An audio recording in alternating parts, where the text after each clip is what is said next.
Have you ever walked out of a room knowing you were the most qualified person there, yet somehow you left with less leverage than when you walked in? You watched someone else quietly steer the entire conversation, taking credit for your insights while you smiled politely, waiting for your hard work to speak for itself. Most women are taught that true power comes from visibility, standing up straight, and demanding a seat at the table. We are told that if we are competent, transparent, and exceptionally good at what we do, the world will naturally reward our value. But that is a comforting lie designed to keep you predictable. Real psychological leverage does not belong to the loudest voice in the room. It belongs to the person who masterfully controls the hidden flow of perception and information underneath the surface. By the end of this video, you will look back at your own social circle, your workplace, and your past relationships and finally decode the invisible mechanisms that have been used to outmaneuver you, giving you the exact blueprint to turn the tables and become emotionally untouchable. Lesson 1. The false front of insignificance. You have been in situations where someone treated you like you were completely unthreatening, perhaps ignoring you in a group setting or passing you over for critical assignments. It feels deeply insulting, and your natural instinct is to immediately work harder, speak louder, and prove your brilliance to force them to respect you. But when you scramble to prove your worth, you inadvertently hand them your strategy on a silver platter. True cleverness begins by leaning entirely into their underestimation, using their low expectations as an active shield to observe their true motives without interruption.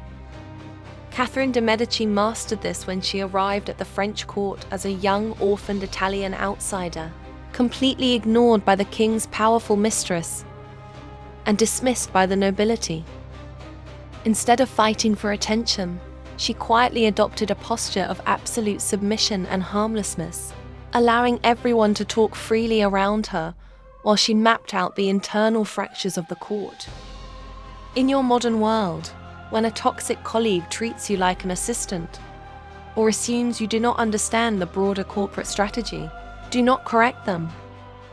Let them believe you are out of the loop while you calmly document their procedural shortcuts, gather unvarnished data, and build quiet alliances with the stakeholders they carelessly neglect. The moment they realize you are a threat, it will already be too late for them to defend against you. Underestimation is not a vulnerability. It is a tactical head start. Being dismissed as an unaligned outsider is often the exact reason you are left out of critical strategic distributions, but it is also the perfect cover to build an unshakable base. Lesson 2. The illusion of delegated authority.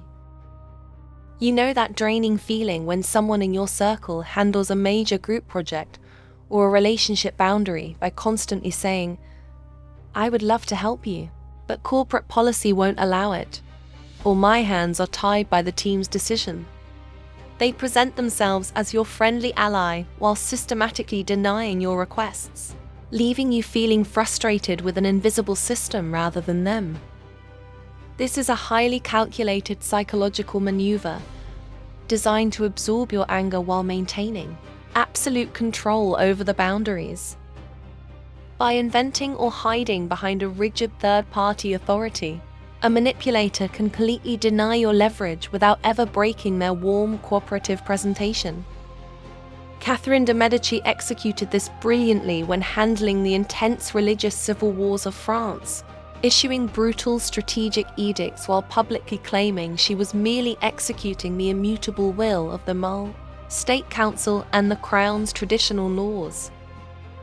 If you are dealing with a supervisor or an ex-partner who uses vague rules, corporate guidelines, or family expectations to repeatedly block your career advancement or personal boundaries, stop arguing with them directly.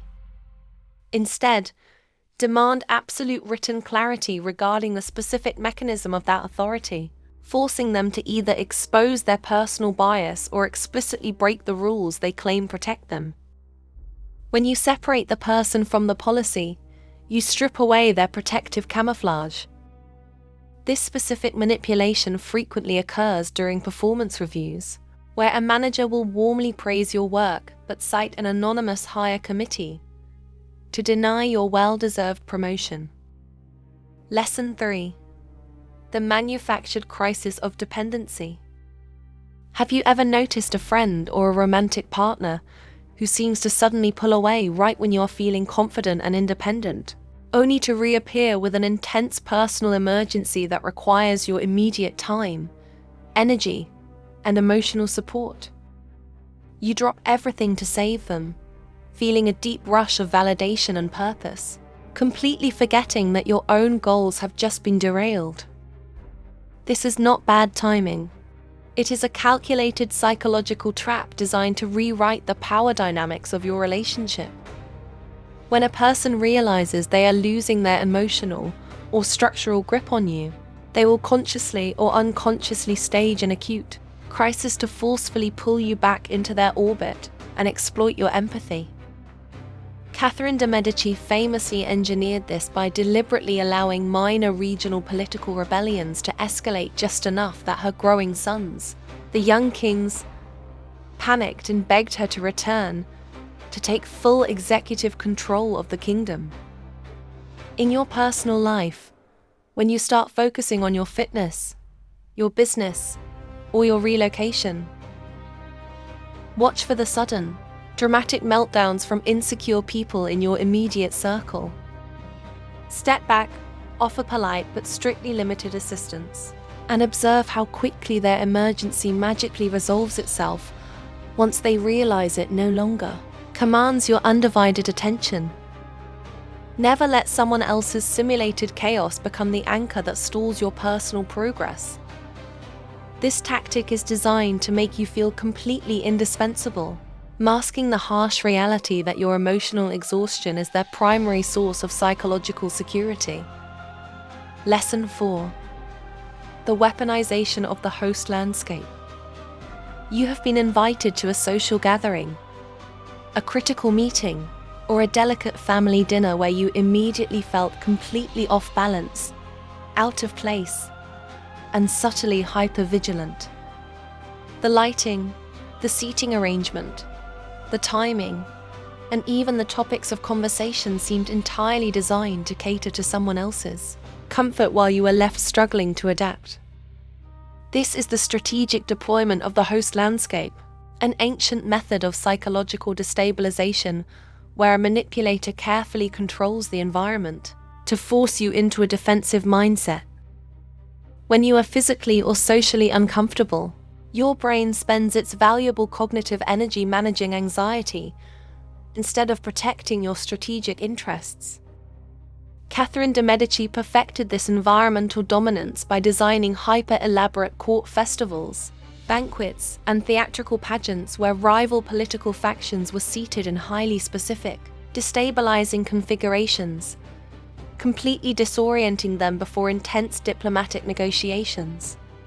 When a difficult client or a manipulative peer insists on meeting at their hyper-exclusive club, their home turf, or at an incredibly inconvenient time that disrupts your schedule, realize it is an intentional power play. Politely counter with a neutral, highly public alternative, or if you must enter their domain, arrive early, claim your physical space deliberately, and refuse to let their environmental performance dictate your internal pacing.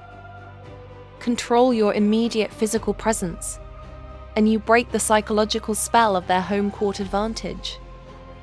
You will often see this play out when a colleague tries to ambush you with a high-stakes strategic question in a crowded hallway, rather than via a structured professional email. Lesson 5. The velvet cage of excessive debt. Think about a time someone in your professional or social life showered you with unsolicited favors, expensive gifts, or glowing public introductions that you never actually asked for. It felt incredible at first, but very quickly, an invisible weight settled onto your shoulders, making you feel intensely obligated to agree with their opinions and accommodate their constant demands. This is the psychological mechanism of toxic reciprocity, where an individual uses superficial generosity to systematically strip away your ability to say no. They are not giving you a gift. They are buying an emotional mortgage on your future choices, ensuring you cannot oppose them without looking deeply ungrateful to the group. Catherine de' Medici masterfully utilized this by creating her famous Flying Squadron, an elite group of beautiful, highly educated court women whom she gifted as companions to powerful, rebellious nobles, effectively burying those men in luxury and obligation while quietly monitoring their secret. If someone in your workplace or social circle constantly buys your lunch, handles small tasks for you without permission, or gives you lavish praise, pause and reset the boundary immediately. Politely return the favor with equal measure or explicitly state your inability to offer special treatment, completely dissolving the invisible leverage they are attempting to build over your autonomy. True freedom is keeping your emotional ledger completely balanced at all times. Midpoint. Controlling the flow underneath the structure. Let us pause the numbered strategies for a moment, because underneath all of these individual psychological tactics lies one definitive structural law that Catherine de' Medici used to survive 3 decades of absolute chaos. When you cannot control the formal structure of the world around you, you must masterfully control the emotional and informational flow within it. As a woman, you will frequently find yourself in professional environments, social institutions, or family dynamics where the formal rules, the titles, and the historical power structures are heavily weighted against you. You cannot simply walk in and smash the structure without destroying your own position in the process. Catherine de' Medici understood that while she did not hold the formal constitutional authority of a hereditary king, she could control who talked to whom, what rumors were validated, and how emotional crises were managed. True dangerous intelligence is realizing that formal titles are just empty vessels. Real power flows through the informal networks of trust, anxiety, information, and access. Stop exhausting yourself trying to fight rigid corporate hierarchies or stubborn family biases head-on. Instead, look at the ecosystem like a chessboard. Become the quiet terminal where information is gathered. Stay completely calm while everyone else panics. And realize that the person who stabilizes the flow always dictates the final outcome. Now that you understand this foundational truth, let us return to the remaining strategies so you can see exactly how to apply this flow to your daily interactions. Lesson 6. The artificial divide of competing factions. You have watched a social group, a group chat, or an entire corporate department split into bitter, hyper-emotional factions where everyone is forced to pick a side, creating massive drama over relatively trivial matters. If you look closely, you will almost always find one quiet person sitting perfectly in the center, acting as the empathetic confidant to both sides, while their own influence steadily rises. This is the strategic mechanism of managed fragmentation, where a clever individual deliberately fuels small misunderstandings between potential rivals to prevent them from ever uniting against the real power source. Catherine de' Medici kept her hold on France by expertly playing the powerful Catholic Guise family against the Protestant Bourbon faction, ensuring both sides were far too exhausted from fighting each other to ever challenge her custody of the throne. In your modern life, when a manipulative peer tries to pull you into gossip by saying, "Did you hear what Sarah said about your project?" Do not take the bait. Respond with absolute neutrality.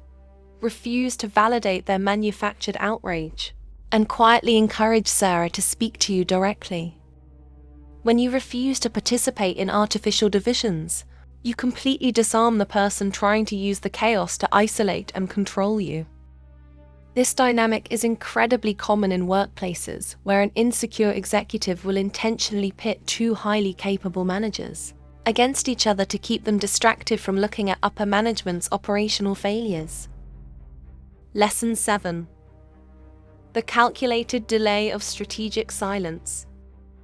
Think about a time you confronted someone with a direct, high-stakes question about a broken boundary or an unfulfilled promise, and they responded with absolute chilling silence or a vague, non-committal answer that hung in the air for days. The agonizing wait likely drove you crazy, causing you to overthink, doubt your own memory, and eventually send a frantic follow-up message, offering compromises you never intended to make. This is the psychological deployment of strategic latency, using silence as an active weapon to force an emotional overreaction from the opponent. The person who speaks first out of pure discomfort always gives away their psychological boundaries and hands the leverage to the person who can sit perfectly still inside the tension. Catherine de' Medici was famous for receiving highly insulting diplomatic ultimatums or threats from foreign ambassadors and simply staring at them for several minutes without a single facial expression, letting her absolute silence break their composure before she uttered a single word. When you confront a toxic individual and they try to use silence or delayed text to make you sweat, do not double text. Do not clarify your position, and do not apologize. Sit with the discomfort, match their silence exactly, and let their own growing anxiety force them to break first. Silence is not an absence of action. It is the ultimate demonstration of emotional self-discipline. This psychological leverage is highly effective during salary negotiations, where simply remaining quiet after stating your number forces the other party to bid against themselves out of pure conversational awkwardness. Lesson 8. The proxy shield of indirect confrontation. You have experienced an interaction where someone deeply insulted your choices or criticized your work, but they did it through a third party, a passive-aggressive group email, or an anonymous feedback loop.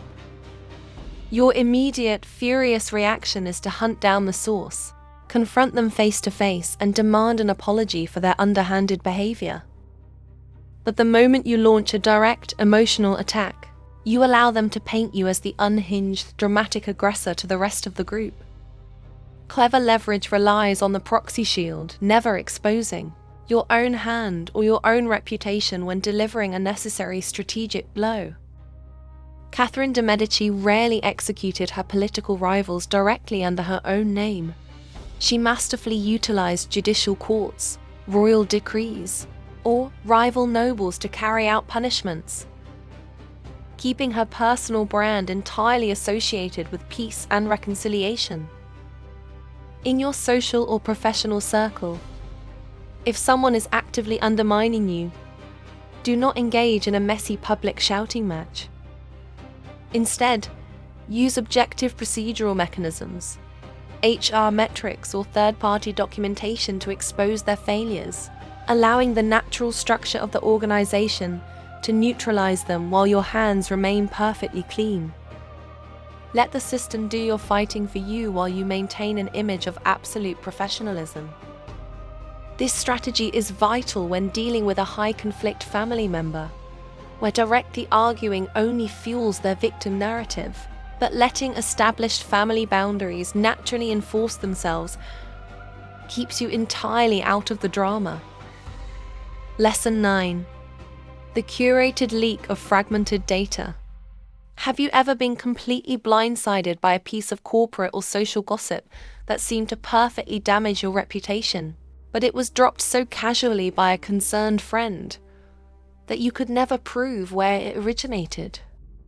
You spent days defending yourself against a half-truth, feeling completely paranoid about who in your circle was actively working against you. This is the psychological mechanism of the curated leak, releasing highly specific, context-free fragments of information to quietly shape an entire narrative without leaving any fingerprints.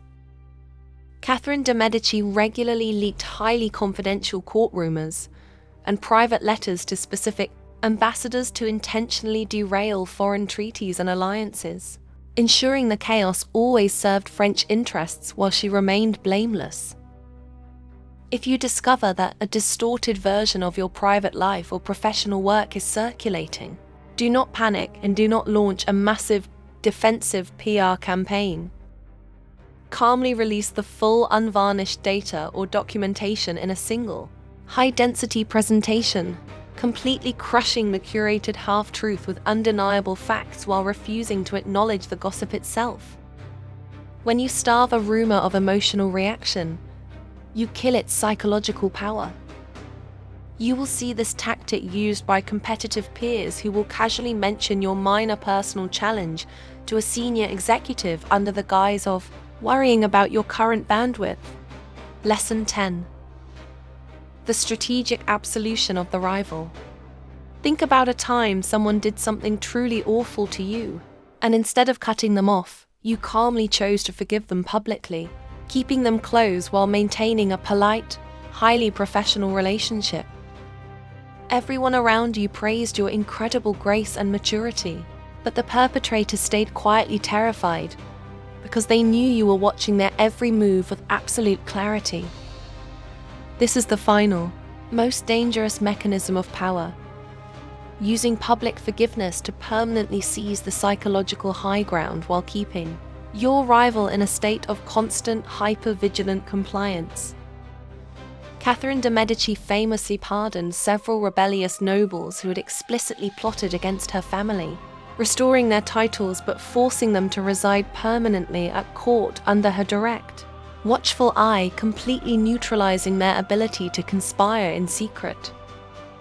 When someone in your life betrays your trust, do not throw a public tantrum or burn the bridge in a way that makes you look vindictive to your peers. Absolve them with calm detachment. Step back emotionally, but monitor their patterns with hyper-vigilant precision, ensuring they never get close enough to hurt you again, while you enjoy the absolute respect of the entire group. Forgiveness is not about weakness. It is the ultimate psychological eviction notice. Now that you hold the keys to these 10 psychological mechanisms, you see that the world is not run by simple morals or random luck, but by deep patterns of interest, perception, and emotional discipline. You no longer have to walk through your life as a passive participant, hoping people will see your value or reacting blindly to the traps laid by insecure individuals. You understand how to use underestimation as a shield, how to turn silence into leverage, and how to command the flow of any situation without ever raising your voice. The social masks that used to confuse you are now completely transparent, and the quiet power dynamics that once outmaneuvered you are now entirely under your control. Now that you possess this level of clear-eyed awareness, you can never go back to unseeing the reality of human behavior. How will you change your strategy tomorrow morning, the moment you walk into the room where you have been most underestimated?